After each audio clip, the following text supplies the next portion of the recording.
കാരണം സമയം ഒരിക്കൽ പോയാൽ ഒരിക്കലും തിരിച്ചു കിട്ടാൻ പോകുന്നില്ല. കുറ്റം പറഞ്ഞുകൊണ്ട് ആരെ നേരെയാക്കാൻ പറ്റുള്ളൂ? ആരെ നേരെയാക്കാൻ പറ്റുള്ളൂ? നിനക്ക് ആരും നേരെയാക്കാം? ദുഃഖം പറഞ്ഞുകൊണ്ട് ആർക്ക് നിങ്ങളെ നേരെയാക്കാൻ പറ്റുള്ളൂ? നിങ്ങളെയും ആർക്കും നേരെയാക്കാൻ പറ്റില്ല. ദുഃഖം വരുമ്പോഴൊക്കെ എന്ത് ചെയ്യണം?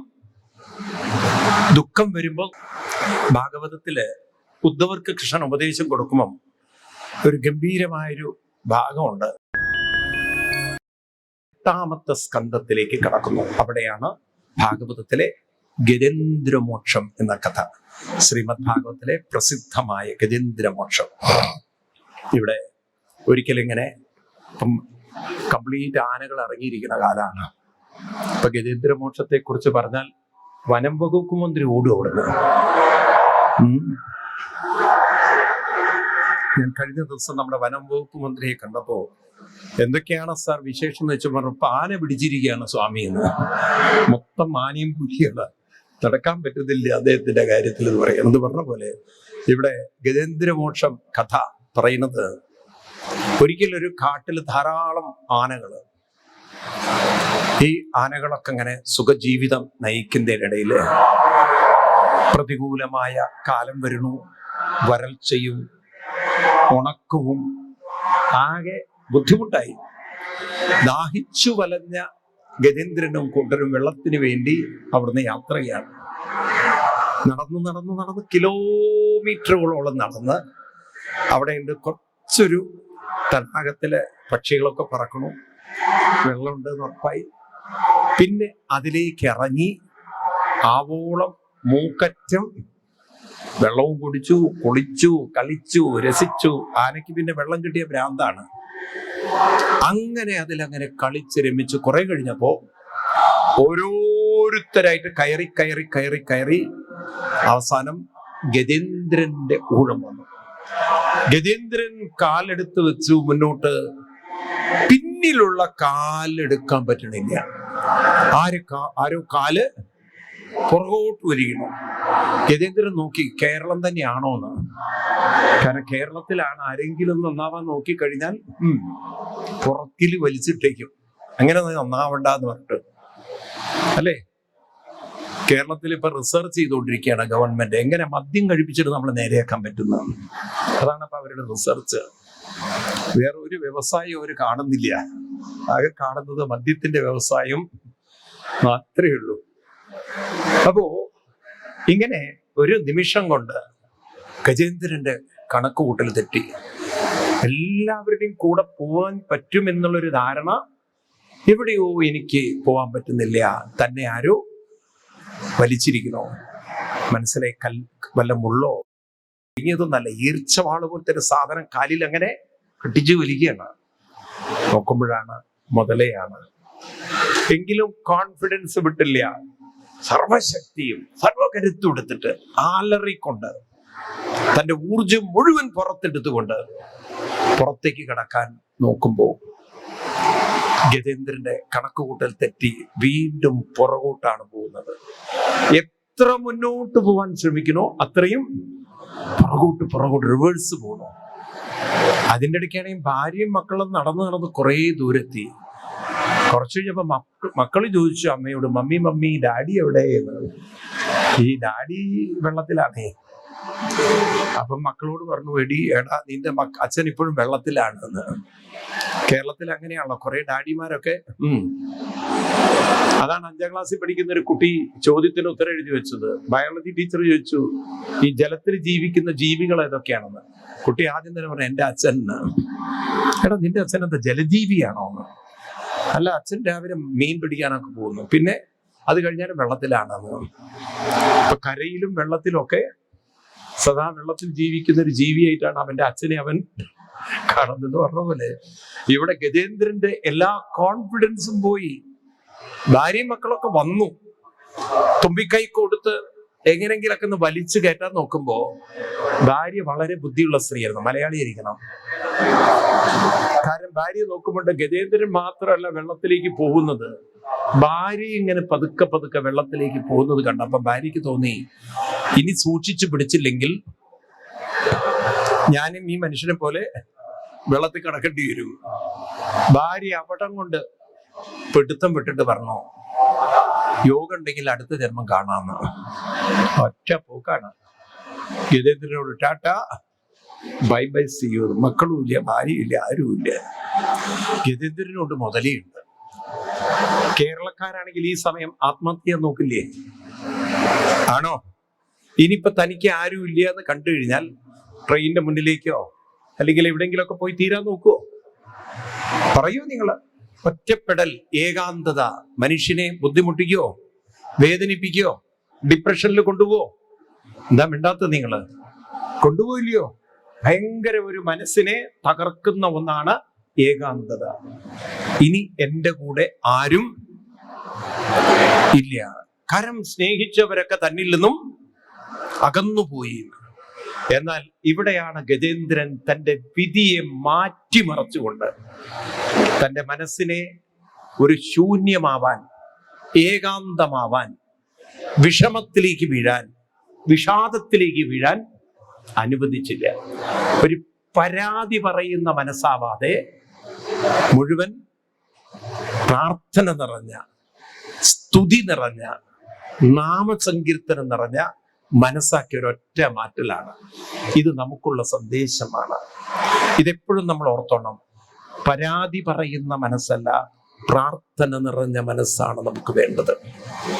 എപ്പോഴൊക്കെ മനസ്സിലൊരു പരാതി വരുന്നുണ്ടോ അപ്പോഴൊക്കെ അതിനെ പ്രാർത്ഥനാ നിർഭരമായ, നാമനിർഭരമായ, സ്തുതി നിർഭരമായ, ഒരു ഭക്തി നിർഭരമായൊരു, അവർക്ക് പറയൂ, മനസ്സാക്കാൻ ആർക്ക് സാധിക്കുന്നുണ്ടോ അവര് സുകൃതികളാണ്.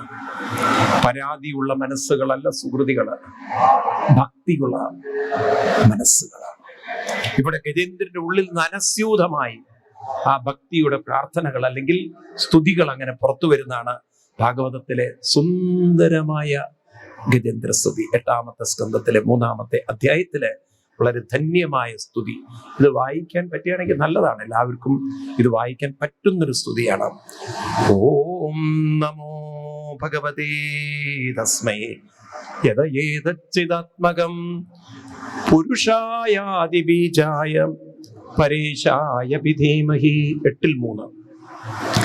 യസ്മിന്നിദം യതശ്ചേദം നയേനീദം യൈദം സ്വയം യോസ്മാത് പരസ്മാശ്ച പരസ്തം പ്രപദ്യേ സ്വയംഭുവം. സമയത്തിന്റെ ഒരു കുറവുള്ളതുകൊണ്ട് ഞാൻ അവിടെ നിന്ന് ഇവിടെ ഇത്തിരി വായിക്കുകയാണ്. കംപ്ലീറ്റ് വായിക്കാൻ സമയം അനുവദിക്കില്ല.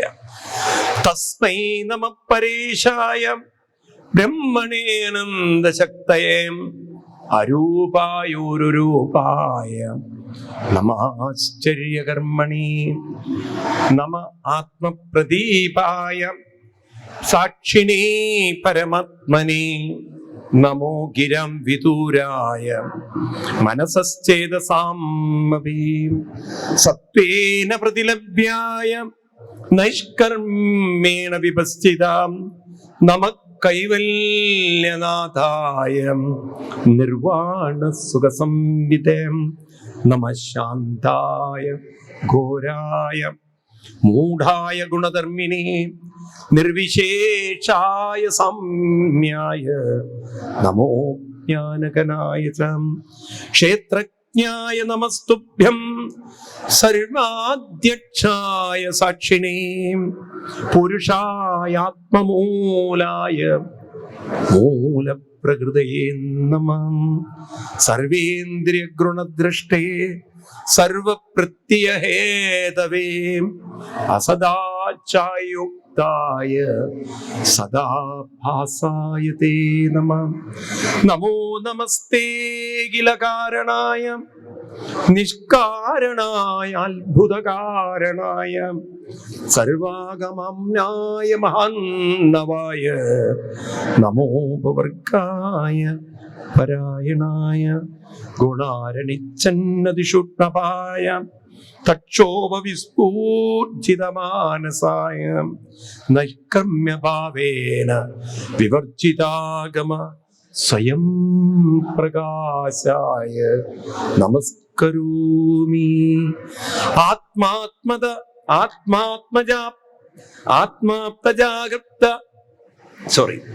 ആത്മാത്മജാപ്ത ഗൃഹവിത്ത ജനേഷു സക്തൈ ദുഷ്പ്രാപണായ ഗുണസംഗ വിവർജിതായ മുക്താത്മവീ സ്വഹൃദയേ പരിഭാവിതായ ജ്ഞാനാത്മനി ഭഗവതേ നമ ഈശ്വരായ. വളരെ മനോഹരമായ അർത്ഥമുള്ള വരികളാണതൊക്കെ. ഇവിടെ പറയാണ്, ഭഗവാനെ, എൻ്റെ ജീവിതത്തിൽ ഈ ശ്ലോകത്തിന്റെ അർത്ഥം നോക്കൂ നിങ്ങൾ.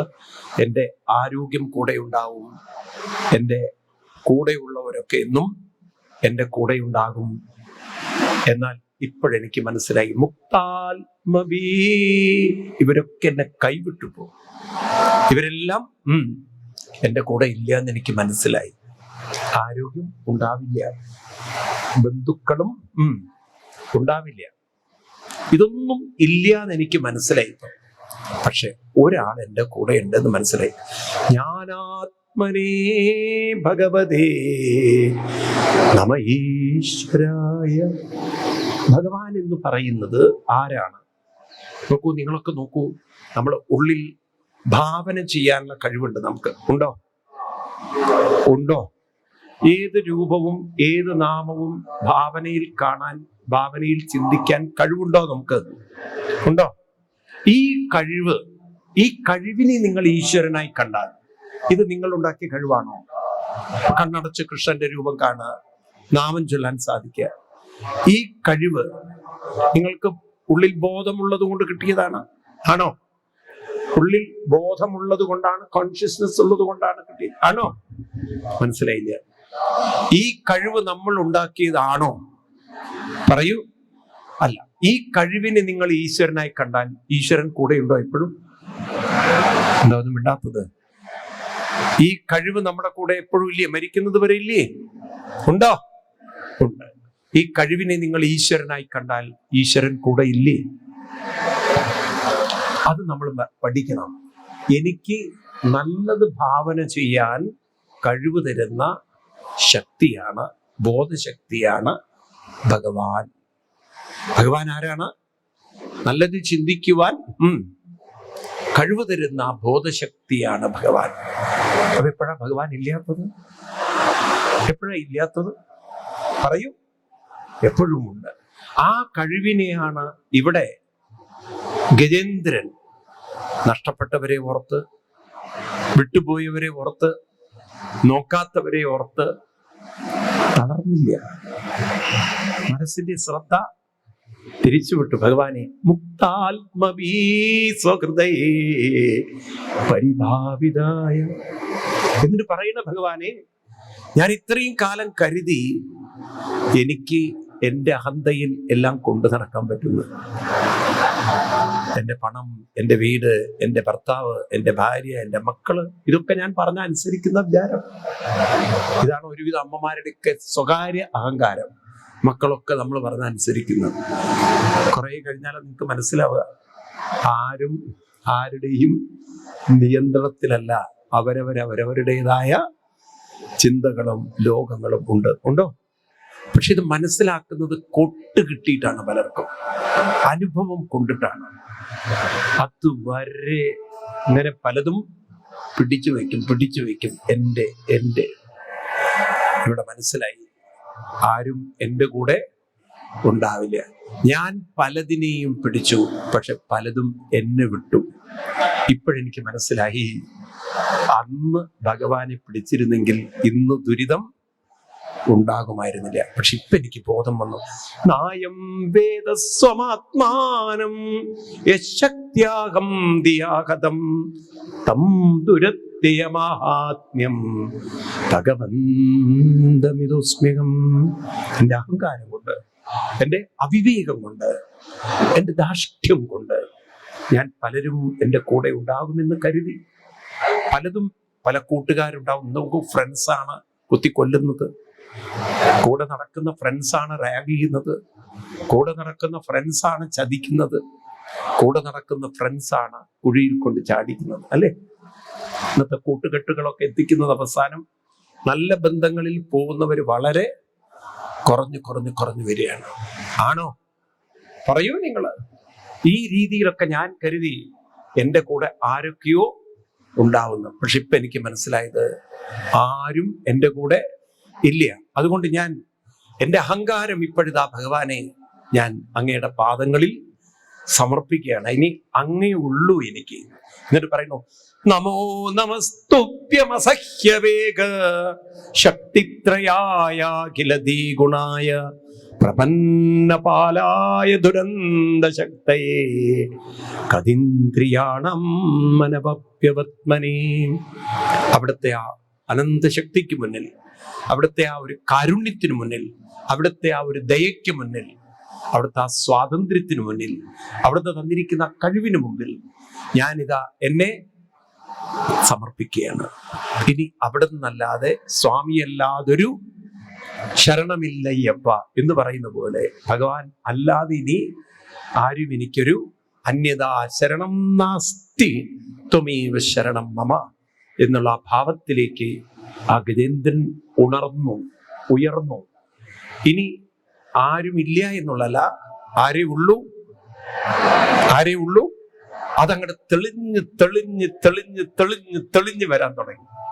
ആ സമയത്താണ് ഗരുഡാരൂഢനായി ഭഗവാൻ പ്രകടമാവുന്നതും തന്റെ സുദർശന ചക്രം കൊണ്ട് മുതലയുടെ തല വെട്ടിക്കൊണ്ട് ഭഗവാൻ ആ ഒരു ഗജേന്ദ്രന്റെ തുമ്പിക്കൈ കയറി പിടിക്കുമ്പോഴേക്കും ഗജേന്ദ്രൻ തടാകത്തിൽ നിന്നും ഒരു താമര എങ്ങനെങ്കിലൊക്കെ വലിച്ചെടുത്ത് ആ ഭഗവാന്റെ നേരെ നീട്ടിക്കൊണ്ട് ചൊല്ലുന്ന ആ മന്ത്രമാണ് ഭാഗവതത്തിൽ പ്രസിദ്ധമായ മന്ത്രം. നമുക്ക് ചൊല്ലാം. സ്വന്തസരസ്യുരുബലേന ഗൃഹീതാത്തോ ദൃഷ്ട്വാ ഹരിം ദൃഷ്ട്വാ ഗരുൽമതിഹരിം കൗപാത്തചക്രം ഉക്ഷിപ്യ സാംബുജകരം കിരമാഹൃശ്ചൽ നാരായണാഖില ഗുരോ ഭഗവൻ നമസ്തേ. എല്ലാവരും ചൊല്ലണേ. നാരായണാഖില ഗുരോ ഭഗവൻ നമസ്തേ. നാരായണ അഖില ഗുരോ ഭഗവൻ നമസ്തേ. അങ്ങനെ നാരായണനെ അഖില ഗുരുവായി കണ്ടുകൊണ്ട് തന്നെ പൂർണ്ണമായി സമർപ്പിക്കുന്നു ഗജേന്ദ്രൻ. ഇങ്ങനെ ഗജേന്ദ്രൻ ഭഗവത് സ്പർശാൽ വിമുക്തോ അജ്ഞാനബന്ധനാൽ പ്രാപ്തോ ഭഗവതോ രൂപം പീതവാസ ചതുർഭുജ എന്ന് പറഞ്ഞുകൊണ്ടാണ് ഈ ഭാഗവതത്തിലെ ഗജേന്ദ്ര മോക്ഷം ഉപസംഹരിപ്പിക്കുന്നത്. എന്തിനാണ് ഈ കഥകളൊക്കെ പറഞ്ഞത് ചോദിച്ചു കഴിഞ്ഞാൽ, ഇതൊരു ആനയുടെ കഥയല്ല. എന്നാൽ എന്തിനാ ആനയുടെ കഥ തുടങ്ങിയത്? ഒരു ആനയ്ക്ക് ആനയുടെ വണ്ണം അറിയില്ല എന്ന് പറഞ്ഞ പോലെ മനുഷ്യന്റെ ഉള്ളിലുള്ള ദൈവീകതയുടെ വണ്ണം അറിയില്ല. അനന്തമായ ദൈവീകമായ ശക്തി നിറച്ചു വെച്ചുകൊണ്ടാണ് നമ്മളെ ഓരോരുത്തരെയും ഭൂമിയിലേക്ക് ഇങ്ങോട്ട് വിട്ടിട്ടുള്ളത്. അതായത് എല്ലാവരുടെ ഉള്ളിലും കത്തുന്ന പൊന്മണി വിളക്കെന്ന പോലെ ഹൃദയ സ്ഫുരിക്കുന്ന ഒരു ശക്തിയുണ്ട്. മനസ്സിലായില്ലേ? പക്ഷെ എന്താ, ആ ഞാനെന്ന ഭാവത്തിൽ നമ്മൾ ജീവിച്ച് അത് ആരൊക്കെയോ കയറി പിടിച്ച് ആരൊക്കെയോ കൂടെ ഉണ്ടാവും, എന്തൊക്കെയോ ഉണ്ടാവും എന്നുള്ള തെറ്റായൊരു ധാരണയിൽ നമ്മൾ ജീവിച്ച് അവസാനം നമുക്ക് മനസ്സിലായി ആരും ഇല്ല. അത് ചിലർക്കൊക്കെ മനസ്സിലാവുന്നത് കുറെ വൈകിയാണ്. ഇത് നേരത്തെ മനസ്സിലാക്കാൻ സാധിച്ചാൽ നിങ്ങൾ ഒരു വശത്ത് ബന്ധങ്ങൾ ഉണ്ടാവട്ടെ, ബന്ധനമുണ്ടാവില്ല. ബന്ധമുണ്ടാവും. ബന്ധിക്കേണ്ടത് ആരിലാണ്? ഭഗവാൻ. നാമത്തിൽ ബന്ധിച്ചുകൊണ്ട് ലോകത്തിൽ സഞ്ചരിച്ചു കൊണ്ടിരിക്കുക. ഇതാണ് കൃഷ്ണൻ പറഞ്ഞത്. ഭഗവാൻ പറയും, ഈ ഭൂമിയിൽ വന്നാൽ ചെയ്യേണ്ടത് എന്നിൽ മനസ്സ് സമർപ്പിച്ചുകൊണ്ട് ലോകത്തോടൊപ്പം ചരിച്ചുകൊള്ളൂ എന്നാണ്. സമർപ്പണം എന്നിലും, ചലിക്കൽ ലോകത്തോടൊപ്പം. ഏതുപോലെയാണ് നമ്മൾ പറഞ്ഞു കഴിഞ്ഞാൽ, നമ്മളൊരു തോണിയൊക്കെ തുഴഞ്ഞ് പോകുന്ന സമയത്ത് ഒരു തോണിയുടെ കമ്പ് അത് അമർത്തി വെച്ചുകൊണ്ടാണ് ഡയറക്ഷൻ തിരിക്കുക. വെള്ളത്തിന്റെ ഒഴുക്കിനനുസരിച്ച് തോണി പോകുമെങ്കിലും ഈ കമ്പ് കൊണ്ട് അതിന്റെ ദിശ മാറ്റിയെടുത്ത് ഒരു കരയിൽ നിന്നും മറ്റൊരു കരയിലേക്ക് എത്തുന്ന പോലെ ബന്ധങ്ങളുടെ കൂടെ ഒഴുകണം. പക്ഷേ ബ്രഹ്മത്തിന്റെ തീരത്തേക്ക് അടുക്കണം. ബ്രഹ്മത്തിന്റെ തീരത്തേക്ക് അടുക്കാനുള്ള സാധനയുടെ കമ്പ് കയ്യിലില്ലെങ്കിൽ ഒഴുക്കിൽപ്പെട്ട് വലിയൊരു കാട്ടിൽ അകപ്പെട്ടേനകം, വഴിയും കാണാതെ ഉഴലുമ്പോൾ. വഴിയിൽ നേർവഴി അരുളേണം നാഥ, തിരുവൈക്കം വാഴും ശിവശംഭോ. വലിയൊരു കാട്ടിൽപ്പെട്ട് ദുരിതം അനുഭവിക്കാം. ആര് കേൾക്കാൻ? കുറച്ചു ദിവസമൊക്കെ ആൾക്കാർ നമ്മുടെ കൂടെ സഹതപിക്കാനുണ്ടാവും. പിന്നെ പറയും ഭ്രാന്താണ്, വട്ടാണെന്ന് പറയും. കാരണം ആർക്കും ഒന്നിനും സമയമില്ല. അപ്പൊ അവിടെ കരഞ്ഞിരിക്കുന്നേ നിവൃത്തിയുള്ളൂ. കാരണം ആർക്കും ആരോടും ഒരു സിമ്പതിയും യഥാർത്ഥത്തിൽ കാണിക്കില്ല. തളർന്നാൽ നിങ്ങൾക്ക് നഷ്ടം, ഉയർന്നാൽ നിങ്ങൾക്ക് നേട്ടം. അതുകൊണ്ട് ജീവിതം ഒരിക്കലും തളർത്താനും തളരാനും തകരാനും ആവരുത്. അതിനാണ് ഭാഗവതം കേൾക്കുന്നത്. മനസ്സിലാവുണ്ടല്ലോ? അതിന് മെനക്കെടണം, പണിയെടുക്കണം. നിങ്ങൾ വീട്ടിലിരുന്നിട്ട് ആഴ്ചയിൽ ഗുരുവായൂരിലൊന്ന് പോയി തൊഴുതാലൊന്നും നടക്കുന്ന കാര്യമില്ലത്. ഇത് തൊഴുതു പോയത് കൊണ്ടൊന്നും കിട്ടാൻ പോണില്ല. ഉള്ളത് തുറന്നു പറയാം, നിങ്ങൾക്ക് വിഷമം തോന്നരുത്. നിങ്ങൾ ഇനി 1000 തവണ ഗുരുവായൂർ അമ്പലത്തിൽ തൊഴുതിട്ടും കാര്യമില്ല. സാധനയും തൊഴിലും വ്യത്യാസമുണ്ട്.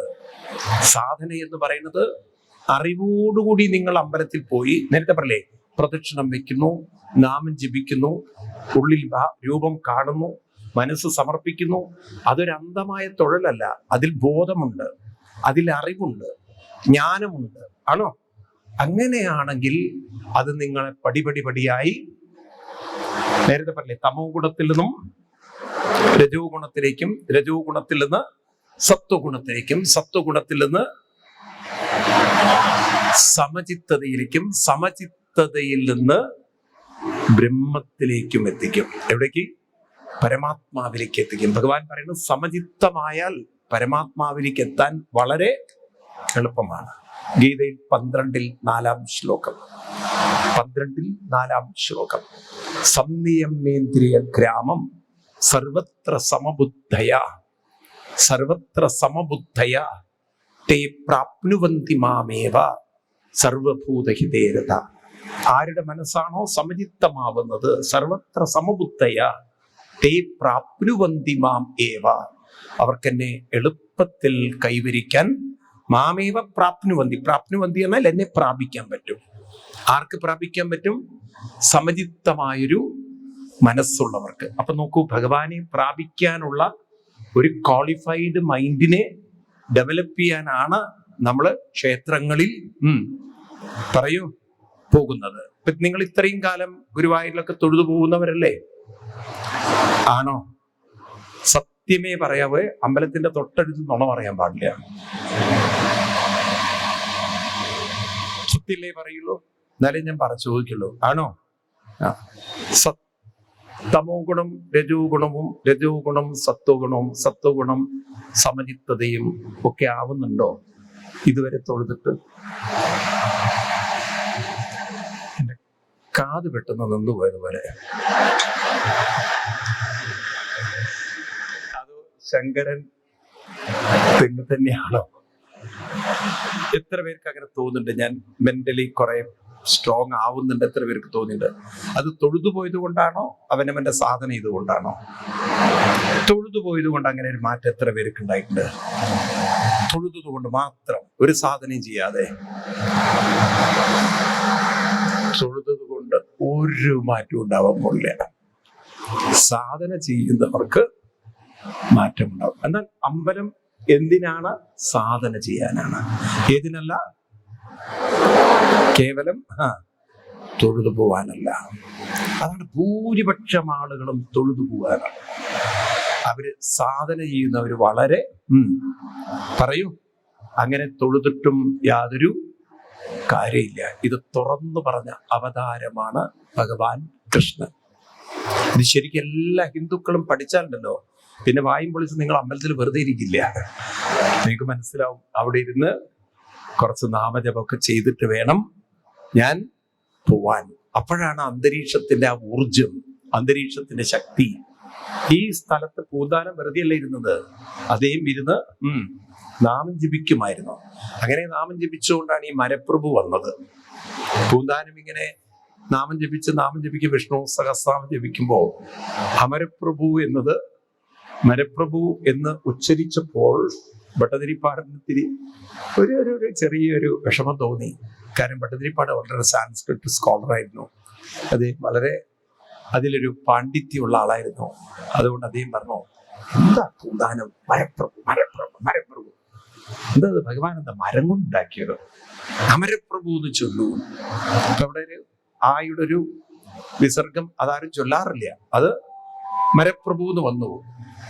അന്ന് ഭട്ടതിരിപ്പാടിന് ഭഗവാൻ അശരീരി പോലെ പറഞ്ഞു എന്നല്ലേ, ഞാൻ അമരപ്രഭുവുമാണ് മരപ്രഭുവുമാണ്. അങ്ങനെ ഉണ്ടായ ഒരു സങ്കല്പത്തിലുണ്ടായ രൂപമാണ് ഇവിടെ വെച്ചിരിക്കുന്നത്. അപ്പൊ നമുക്ക് പൂന്താനം വെറുതെ ഇരിക്കുന്നില്ല, ജപിക്കുകയായിരുന്നു. ഭട്ടതിരിപ്പാടും വെറുതെ ഇരിക്കുന്നില്ല, ഇവരൊക്കെ ജപിച്ചിട്ടാണ് ഈ ക്ഷേത്ര സംസ്കാരത്തെ അവരുടെ ജീവിത പരിവർത്തനത്തിന് ഉപയോഗിച്ചതെങ്കിൽ വെറുതെ തൊഴുതു പോകുന്നവർക്ക് എന്താ കിട്ടുക? നിങ്ങളൊന്ന് പറയൂ. ഇത് ഹിന്ദുക്കളുടെ ആ ഒരു തൊഴുതു പോകുന്ന രീതിയിൽ ഒരു മാറ്റം വരുത്തണ്ടേ? വേണോ വേണ്ടയോ? വേണ്ടേ? നമുക്ക് ആ നാമജപ സംസ്കാരം, കാരണം കലിയുഗത്തിൽ തൊഴുതു പോകുന്നതിനല്ല പ്രാധാന്യം. കലിയുഗത്തിൽ എന്താ പ്രാധാന്യം? നാമത്തിനാണ്. അതാണ് കലിയുഗം. ശരിക്കും പറഞ്ഞാൽ പൂജകൾക്കല്ല പ്രാധാന്യം. കലിയുഗത്തിലെ ഏറ്റവും വലിയ പൂജ എന്ന് പറയുന്നത്, ഇപ്പൊ നിങ്ങളൊരു തിരുമേനിയെ വെച്ച് പൂജ ചെയ്യുന്നതും ആ സമയത്ത് നാമം ജപിച്ചാലേ പൂജ കൊണ്ട് കാര്യമുള്ളൂ. മനസ്സിലായി? നിങ്ങൾ നാമം ജപിക്കുന്നില്ലേ, പൂജ കൊണ്ട് നിങ്ങൾക്ക് യാതൊരു പ്രയോജനമില്ല. കാരണം കലിയുഗം നാമത്തിന് പ്രാധാന്യമുള്ള കലിയുഗം എന്നാൽ നാമയുഗമാണ്. ഏതാണ് ഇത്? 12-ാം സ്കന്ധം 4-ാം അധ്യായത്തിലെ ഏറ്റവും ഒടുവിലത്തെ വരിയില് പറയും, ഹൃദയധ്യായതോ വിഷ്ണു. 12-ാം സ്കന്ധം 4-ാമത് അധ്യായം ഏറ്റവും ഒടുവിലത്തെ വരിയാണ്. അവിടെ കാണാം, ഹൃദയധ്യായതോ വിഷ്ണു. കാണുന്നുണ്ടോ നിങ്ങൾ ശ്ലോകം? ആർക്കെങ്കിലും കിട്ടിയോ ഞാൻ പറഞ്ഞത്? 12-ാമത്തെ അധ്യായത്തില്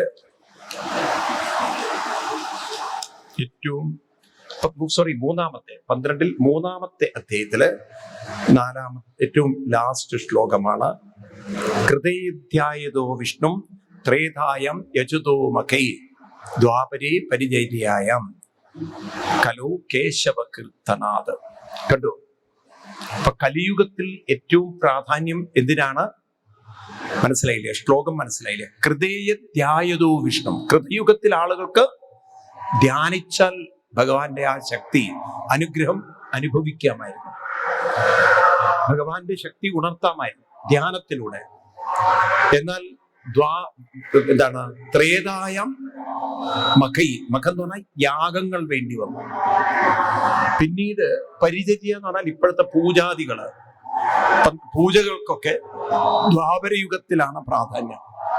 എന്നാൽ കലിയുഗത്തിൽ കലോ കേശവ കീർത്തനാഥ്. ഇത് തന്നെ ഭട്ടതിരിപ്പാട് 92-ാം ദശകത്തില് നാരായണീയത്തില് 5-ാം ശ്ലോകത്തിൽ പറയും. 92 നാരായണീയത്തിലെ ദശകത്തില് 5-ാമത് ശ്ലോകത്തിൽ ഭട്ടതിരിപ്പാട് പറയും. ഇതേ ശ്ലോകത്തെ എടുത്തുകൊണ്ട് ഭട്ടതിരിപ്പാട് അവിടെ വ്യാഖ്യാനിച്ചു പറയും. എന്താണ്? ശ്വേതശ്ചായം മുനിപരവപുഷം പ്രീണയന്തേ തപോവി. ആരുടെങ്കിലും കയ്യിലുണ്ടോ നാരായണീയം? ആരുടെങ്കിലും കയ്യിലുണ്ടോ? ചൊല്ലു. ശ്വേതശ്ചായം മുനിവരവപുഷം പ്രീണയന്തേ തപോവി. ത്രേതായം 92-ൽ 5. 92-ൽ 5 ആണോ? ശ്ലോകം നോക്കൂ നിങ്ങൾ. ആണോ? ശ്ലോകം കറക്റ്റ് ആണോ? ശ്വേതശ്ചായം മുനിവരവപുഷം പ്രീണയന്തേ തപോവി. ത്രേതായം സൃക്സുവാദി അരുണതരും. പിന്നെ അടുത്തത് സേവന്തേ തന്ത്രമാർഗൈ. വായിക്കൂ. ദ്വാപരേ നീലം സങ്കീർത്തനാദ്യേ ഇഹ കലി സമയേ മാനുഷം ത്വം ഭജന്തേ. എന്താ പറയുന്നത്? ശ്വേതശ്ചായം മുനിവരവപുഷം പ്രീണയന്തേ. ശ്വേതം എന്ന് പറഞ്ഞാൽ സത്യയുഗത്തിൽ ആളുകൾക്ക് ധ്യാനം. ത്രേതായം സൃക്സുവാദി അരുണതരും. ഭഗവാന്റെ ആ അഗ്നിയിലേക്ക്, ഹോമകുണ്ടത്തിലേക്ക് നെയ്യൊഴിക്കണം.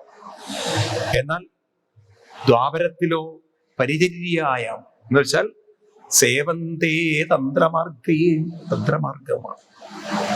എന്ന് വെച്ചാൽ പൂജാദികൾ.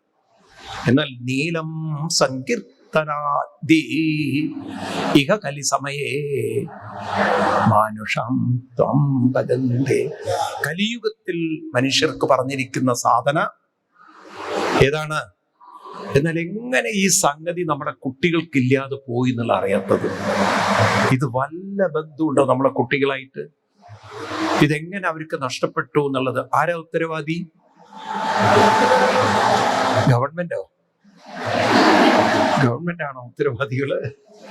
നമ്മുടെ കുട്ടികൾക്ക് നാമം എങ്ങനെ നഷ്ടപ്പെട്ടു എന്നതിന് ഉത്തരവാദി ആരാണ്? നിങ്ങളൊക്കെ ശീർഷാസനത്തിൽ നിർത്തണ്ടേ? ഇല്ലേ? വേണോ വേണ്ടയോ? നമ്മളല്ലേ ഈ തെറ്റ് ചെയ്തത്? അപ്പൊ അവരെയൊക്കെ കൊണ്ടുവരേണ്ടതായിരുന്നില്ലേ? ഏതിലേക്ക്? നാമജപത്തിലേക്ക്. അതുകൊണ്ട് ഈ വിഷ്ണു സഹസ്രനാമവും ലളിതാ സഹസ്രനാമവും ഒക്കെ നമുക്കങ്ങോട്ട് ജപിക്കണം. ഒരു മാറ്റം ഉണ്ടാക്കണം. വേണ്ടേ? ഇവിടെ 3 കാര്യത്തിനല്ല വന്നത്. പരാതി പറയരുത്, ദുഃഖിച്ചിരിക്കരുത്, വെറുതെ മൊബൈൽ തോണ്ടിയിരിക്കരുത്. എന്താണ്? എന്ത് ചെയ്യരുത്? പരാതി പറഞ്ഞിരിക്കരുത്, ദുഃഖിച്ചിരിക്കരുത്, വെറുതെ ആരുടെയും കുറ്റവും കുറവും ആരുടെയും വായിൽ നോക്കി, കണ്ടവന്റെ ട്യൂബും നോക്കി, കണ്ടവരുടെ ഫേസ് നോക്കിയിരുന്ന് സമയം കളയരുത്. കാരണം സമയം ഒരിക്കൽ പോയാൽ ഒരിക്കലും തിരിച്ചു കിട്ടാൻ പോകുന്നില്ല. കുറ്റം പറഞ്ഞുകൊണ്ട് ആരെ നേരെയാക്കാൻ പറ്റുള്ളൂ? നിനക്ക് ആരും നേരെയാക്കാൻ? ദുഃഖം പറഞ്ഞുകൊണ്ട് ആർക്ക് നിങ്ങളെ നേരെയാക്കാൻ പറ്റുള്ളൂ? നിങ്ങളെയും ആർക്കും നേരെയാക്കാൻ പറ്റില്ല. അപ്പൊ പിന്നെ എന്താ ചെയ്യാനുള്ളത്? പുഞ്ചിരിച്ചുകൊണ്ട് മുന്നോട്ട് പോവുക. ദുഃഖം വരുമ്പോഴൊക്കെ എന്ത് ചെയ്യണം? ദുഃഖം വരുമ്പോൾ പുഞ്ചിരിച്ചുകൊണ്ട് പോവുക. ഭാഗവതത്തില് ഉദ്ധവർക്ക് കൃഷ്ണൻ ഉപദേശം കൊടുക്കുമ്പം ഒരു ഗംഭീരമായൊരു ഭാഗമുണ്ട്. എൻ്റെ ഓർമ്മ ശരിയാണെങ്കിൽ 11 ശ്ലോകം 1 പഠിക്കേണ്ട ഒരു ശ്ലോകമാണ്. നിങ്ങൾ എല്ലാവരും ഭാഗവതത്തിൽ 11-ാം സ്കന്ധത്തില് ഇത് വരുന്നത് 11:19 കറക്റ്റാണ്. 11:19. ചില സമയത്ത് ഓർമ്മ പോവും ഏതൊക്കെ ശ്ലോകങ്ങൾ എവിടെയാണെന്നുള്ളത്. ചിലപ്പോൾ കണക്ഷൻ പോയി പോകും. 11:19 ഗാം ദുക്തദോഹാമസതിം ച ഭാര്യം ദേഹം പരാധീനമസത്പ്രജം ച വിത്തം ത്വദിത്രീകൃതമ വിത്തം ത്വദത്തീകൃതമംഗവാജം ഹീനം മയാ രക്ഷതി ദുഃഖദുഃഖീ. അത് നല്ലൊരു ശ്ലോകമാണിത്. പറയാണ് ഗാം ദുഗ്ധദോഹം. ഗാം എന്ന് പറഞ്ഞാൽ പശു, ദുഗ്ധദോഹം എന്ന് പറഞ്ഞാൽ കറവ് പറ്റിയൊരു പശു എന്നുവെച്ചാൽ ഇനി ഒരിക്കലും പ്രസവിക്കാത്തൊരു പശു. നിങ്ങളുടെ വീട്ടിൽ എന്തെങ്കിലും എന്താ ചെയ്യാ? പറയേണ്ട കാര്യമില്ല എവിടെയാ പോവുക എന്നുള്ളത്, ആരുടെ കയ്യിലാ കിട്ടുക എന്നുള്ളത് പറയണ്ട. ആരെങ്കിലും അതിനെ തീറ്റിപ്പോറ്റുവോ? ഇനി പ്രസവിക്കാത്തൊരു പശുവിനെ തീറ്റിപ്പോറ്റുവോ? എന്നാൽ അങ്ങനെ വിൽക്കാൻ പറ്റാതെ, കാരണം അന്ന് അങ്ങനെയുള്ള ക്രൂരന്മാരില്ല. അപ്പൊ വീട്ടിൽ തന്നെ ആ പശുവിനെ കൊണ്ടു നടക്കണം. അപ്പൊ ഒരു കറവുമില്ല, പ്രയോജനമില്ല, വെറും ചാണകവും മൂത്രവും കിട്ടും, അത്രയേ ഉള്ളൂ. അത് ചാവുന്നത് വരെ നോക്കുകയും വേണം. ഈ രീതിയിൽ ഉള്ള ഒരു പശു ഉള്ള ഒരാള് അസതിംച ഭാര്യ നല്ല അസത്ത്. ഭാര്യയ്ക്ക് ഇയാളുടെ കാര്യം നോക്കാൻ ഒട്ടും സമയമില്ല. ഫേസ്ബുക്കിൽ സമയമുണ്ട്, വാട്സാപ്പിൽ സമയമുണ്ട്. ഭർത്താവിന്റെ കാര്യത്തിൽ അയാളുടെ കയ്യിരിപ്പ് അങ്ങനെയാന്ന് വെച്ചോളൂ. അയാളും അത്രയും യോഗ്യനുള്ളൂ. ഭാര്യയ്ക്ക് അത്ര താല്പര്യമില്ല ആളോട്, ഭാര്യയുടെ വഴിക്കാണ്. ഇനി മൂന്നാമത്തതാണെങ്കിലോ ദേഹം പരാധീന, എവിടെ തൊട്ടാലും വേദനയാണ്. ഒരു ഭാഗവും വേദന ഇല്ലാത്തതില്ല, എന്നും അസുഖങ്ങളും പ്രശ്നങ്ങളും ബുദ്ധിമുട്ട്. ഇനി മക്കളാണെങ്കിലോ അസത്പ്രജ, അത് അതിലേറെ അസത്തുക്കളും. എന്ന് വെച്ചാൽ അവരെ കൊണ്ടും ഒരു ഉപകാരം ഇല്ല. നല്ല ജീവിതമല്ലേ, ഒരു വരുമാനമുള്ള പശുവിന്റെ കറവ് നിന്നു, ഭാര്യ പറഞ്ഞാൽ ഉണ്ടാക്കില്ല, ഭാര്യയ്ക്കും കൂടെ ഭക്ഷണം ഉണ്ടാക്കി കൊടുക്കണം ഇയാള്, മക്കളും പറഞ്ഞ അനുസരിക്കില്ല, എന്നും ശരീരത്തിന് ഓരോരോ അസുഖങ്ങളും. ഇനി വിത്തം, കുറച്ച് സ്വത്തുള്ളതോ അത് കേസും കൂട്ടത്തിലും പെട്ടിരിക്കുക, അതും അനുഭവിക്കാനുള്ളൊരു യോഗില്ല, എന്നും കേസും കൂട്ടും ബഹളമായിട്ട്. ഇങ്ങനെയുള്ള ഒരാൾക്ക് ജീവിതത്തിൽ സുഖം ഉണ്ടാവുമോ? സുഖം ഉണ്ടാവുമോ? ആർക്കും സുഖം ഉണ്ടാവും. പക്ഷെ ഇവിടെ ഇതൊക്കെ ഈ ദുരിതങ്ങൾ ഉണ്ടെങ്കിലും ഈ മനുഷ്യനുണ്ടല്ലോ, അദ്ദേഹത്തിന്റെ വാചം വേണ്ടാത്തത് ഹീനം, വേണ്ടാത്തത് ചിന്തിക്കാതെ മയാ എന്നിൽ അർപ്പിച്ചിരിക്കുകയാണ്. അതായത് ബാക്കി എന്തു ദുരിതങ്ങള് അദ്ദേഹത്തിനെ വേദനിപ്പിച്ചാലും അതിലൊന്നും മനസ്സ് വെക്കാതെ ആരിൽ വെച്ചിരിക്കുന്നു? ഇത് എളുപ്പാണോ? അങ്ങനെ ഒരാൾക്ക് സാധിച്ചിട്ടുണ്ടെങ്കിൽ ദുഃഖി എന്നാണ് ഭഗവാൻ പറയുന്നത്. എന്താ അതിന്റെ അർത്ഥം എന്ന് എനിക്ക് ആദ്യം മനസ്സിലായില്ല. പിന്നെയാണ് അത് വായിച്ച പിടികിട്ടിയത്. ഒരു മഹാത്മാവ് പറഞ്ഞു തന്നത് ദുഃഖി എന്ന് പറഞ്ഞാൽ ഒരു ദുഃഖത്തിൽ നിന്നും മറ്റൊരു ദുഃഖം എന്നാണ് പൊതുവെ അർത്ഥമെടുക്കുക. പക്ഷെ ഇവിടെ ഭഗവാനിൽ മനസ്സർപ്പിച്ച ഒരാള് ദുഃഖിയാണെന്ന് പറഞ്ഞാൽ ഇയാളുടെ ദുഃഖങ്ങൾക്കൊരു ദുഃഖം, ഇത്രയൊക്കെ ദുഃഖം കൊടുത്തിട്ട് ദുഃഖിക്കുന്നില്ലോ എന്ന്. നമ്മളല്ലേ ദുഃഖിക്കുക, ഇയാളുടെ ദുഃഖങ്ങളാണ് ദുഃഖിക്കുന്നത്. ഇത്രയൊക്കെ ദുഃഖം കൊടുത്തിട്ടും ഈ മനുഷ്യനെ എനിക്ക് ദുഃഖിപ്പിക്കാൻ ചില കുട്ടികളിൽ ഇക്കിളിയാക്കിയാൽ ഇക്കിളിയാവാത്ത ഒരു തരത്തിലും ഇക്കിളിയാവില്ല, മസിൽ പിടിച്ച് നിൽക്കുക അല്ലേ. കണ്ടില്ലേ ചില കുട്ടികളെ? ഒന്ന് നിങ്ങൾ നോക്കൂ, ഒന്ന് ഇക്കിളിയാക്കി നോക്കൂ, ഇക്കിളിയാവില്ല. ഈ തരത്തിൽ ബലം പിടിക്കുന്ന പോലെ ദുഃഖങ്ങൾ ദുഃഖിക്കുകയാണ്. ഞാൻ ഇത്രയൊക്കെ ദുഃഖം കൊടുത്തിട്ട് നിക്കിളിയാക്കിയിട്ടും ഈ മനുഷ്യന് ഒരു കുലുക്കുല്. അങ്ങനെയുള്ളവരാവാൻ ആഗ്രഹമുണ്ടോ? ദുഃഖങ്ങൾ ദുഃഖിക്കണം, നമ്മളെ ദുഃഖിപ്പിക്കാൻ സാധിക്കുന്നില്ലോ എന്ന് പറഞ്ഞിട്ട് ആ ഒരു അവസ്ഥയിലേക്ക് മനുഷ്യൻ ഉയരാൻ പറ്റുന്ന പറയുന്നത്. അപ്പൊ അങ്ങനെയൊക്കെ എത്തണമെങ്കിൽ അതിലെന്ത് വേണം? മനസ്സിനെ അത്രയും ഉയർത്തിയെടുക്കണം.